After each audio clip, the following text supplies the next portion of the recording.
And I think that whenever you have poor performances, a string of poor performances in entities which depend on the state, invariably there's a need for some questions to be asked. And I think the key question is this. Whenever an institution or institutions perform poorly, the first question should be directed at the corporate governance structures of the institution. Because every institution invariably must have strategic goals and targets. And so if these entities at the commencement of every year set themselves certain goals that we are going to deliver X, Y, Z, and it's important, and I think somebody made the point earlier, that profit may not necessarily be the overriding motive of state-owned enterprises.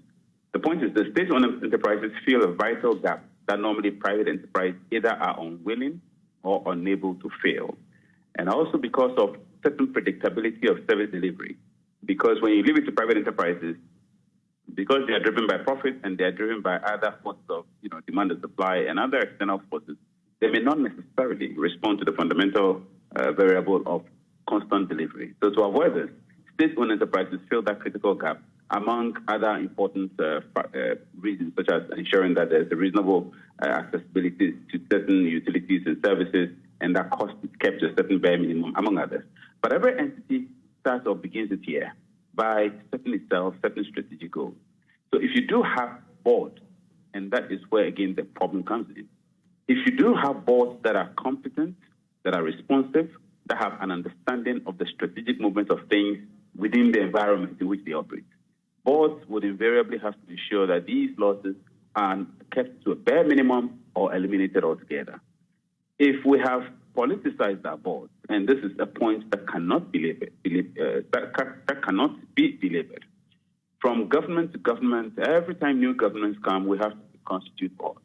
And we have gotten to that point where, with the inception of every new government, all boards are dissolved, and they are dissolved even to the point of universities. Unfortunately, we have locked this in law, the transition law, which has actually encouraged the practice of creating not only inconsistencies, but deeply politicizing these boards. So the question is, what is the character of the board for these various state-owned enterprises? What is the qualification, or what are the qualifications of members of these boards? And to what extent have these boards played the critical oversight corporate governance role to ensure that things are kept within prudent measures? As I indicated, it may not be profit-driven. I mean, these entities may not necessarily be profit-driven because they are state-owned, and therefore they are as socially driven as they are commercially driven. But it's important that in the minimum, if they are not even making profit, that they break even and that they do not become a drag on the taxpayer.